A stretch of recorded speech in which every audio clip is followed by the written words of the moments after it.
بسم اللہ الرحمن الرحیم نحمدہ ونصلی علی رسولہ الکریم اما بعد۔ حضرات محترم و سامعین کرام، السلام علیکم ورحمۃ اللہ وبرکاتہ۔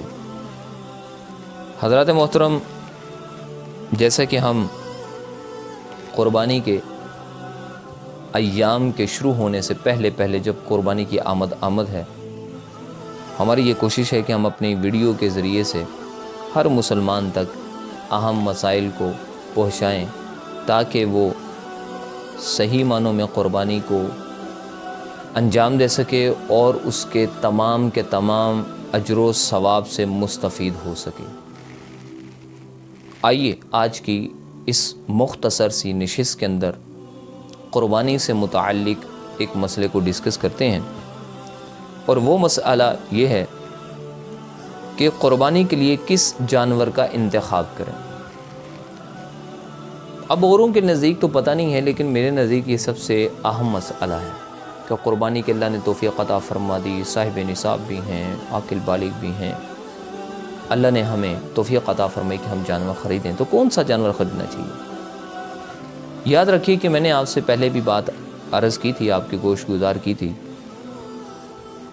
کہ جب بھی نیکی کا کوئی کام کرنا ہے تو وہ دو شرائط کے ساتھ کرنا ہے، ایک اخلاص ہو، دوسرا نبی کا طریقہ ہو۔ اگر ان دونوں میں سے کوئی کام نکل گیا تو وہ نیکی قابل قبول نہیں ہے۔ سب سے پہلی بات آج کل کے دنوں کے اندر جو ختم ہو جاتی ہے وہ اخلاص ہے۔ یاد رکھیے، اللہ تعالیٰ نے واضح الفاظ میں ارشاد فرما دیا قرآن مجید میں، واضح الفاظ میں کہ لن ینال اللہ لحومها ولا دماؤها ولکن ینالہ التقوی منکم، کہ اللہ کو تمہارا قربانی کرنا محبوب ہے، تمہارے قربانی کا کوئی گوشت اللہ تک نہیں پہنچتا، اس کی کوئی چیز اللہ تک نہیں پہنچتی۔ اللہ صرف اور صرف تم سے تقوی چاہتا ہے، اور تقوی میں پہلے بھی آپ سے پہلے ویڈیو کے اندر بیان کر چکا ہوں کہ تقوی کا مطلب کیا ہوتا ہے، کہ میں وہ محبت کی انتہا دیکھنا چاہتا ہوں کہ تم میرے لیے کیا کر سکتے ہو۔ تو 2 کروڑ یا 10 کروڑ والا جانور یہ سب سے اچھا جانور شمار نہیں ہوگا۔ اگر کسی نے ایک دبلی پتلی سی بکری لے کر یا بکرا لے کر قربان کر دیا اور اس کا اخلاص انتہا درجے پر تھا، اور ایک دوسرے مسلمان نے اونٹ کی قربانی کر دی اللہ کے راستے میں، لیکن اس کے اخلاص میں کمی تھی، تو یہ بکری والا اس سے کئی حد درجے گنا اللہ کے ہاں اجر و ثواب کا حقدار شمار کیا جاتا ہے، اور اللہ اس سے زیادہ اپنے قریب کرتے ہیں۔ اس لیے سب سے پہلی بات یہ ہے کہ جانور کو قربان کرنے سے پہلے اپنی نیت کو درست کریں، جانور کو منتخب کرنے سے پہلے بھی اپنی نیت کو درست کر لیں کہ اللہ تبارک و تعالیٰ کے نبی جب قربانی کرتے تھے، عمومی طور پر یہ بات ہوتی ہے کہ جانور لے لیا جاتا ہے، اس کی خدمت بھی کی جاتی ہے، سب کچھ کیا جاتا ہے، لیکن وہی فاخرانہ کیا ہم نے قربانی سے ایک دن پہلے اللہ تعالیٰ سے اس کے قبول ہونے کے لیے کچھ دعا کی، یا اللہ تعالیٰ کے سامنے التجا اور گڑ گڑائے؟ اگر ایسا نہیں ہے تو جانور جیسا بھی خریدیں، وہ اللہ تعالیٰ قابل قبول اللہ کے ہاں نہیں ہے۔ لیکن ان ساری چیزوں کو مد نظر رکھتے ہوئے کہ اخلاص ٹھیک ہونا چاہیے، نیت ٹھیک ہونی چاہیے، کون سے جانور خرید سکتے ہیں، کیسے جانور خرید سکتے ہیں، آئیے ہم اس کی طرف بڑھتے ہیں۔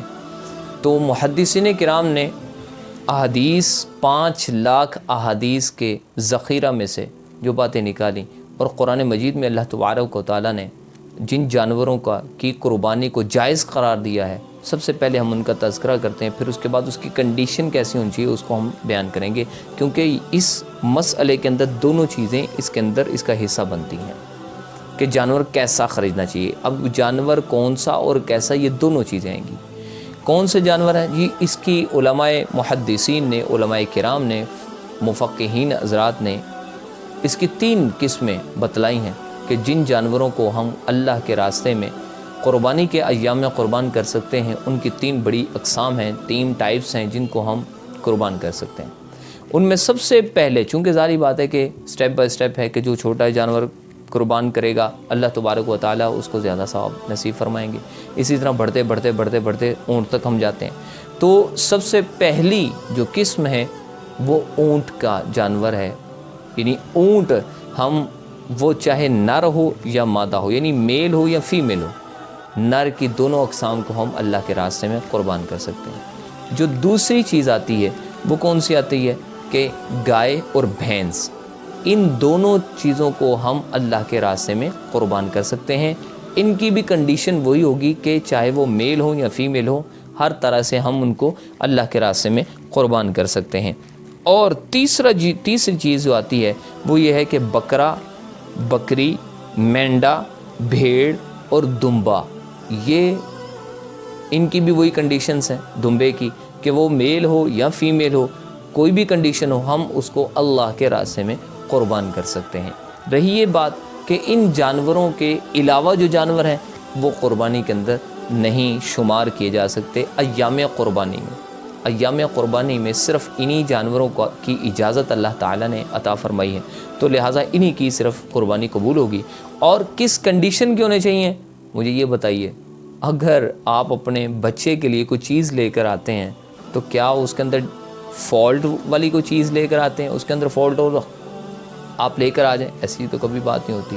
اس لیے جانور ہر لحاظ سے، ہر نقص سے پاک ہونا چاہیے تاکہ آپ کی قربانی زیادہ سے زیادہ اچھی ہو اور اخلاص ہو، اللہ تبارک و تعالیٰ اس کو قبول فرمائیں گے۔ تو حاضرین کرام، مجھے امید ہے کہ ہم ان تمام چیزوں پر عمل کرتے ہوئے قربانی کا جو اجر و ثواب ہے وہ مکمل حاصل کرنے کی کوشش کریں گے۔ اللہ تبارک و تعالیٰ ہم سب کو عمل کی توفیق سے نوازے۔ وآخر دعوانا ان الحمد للہ رب العالمین۔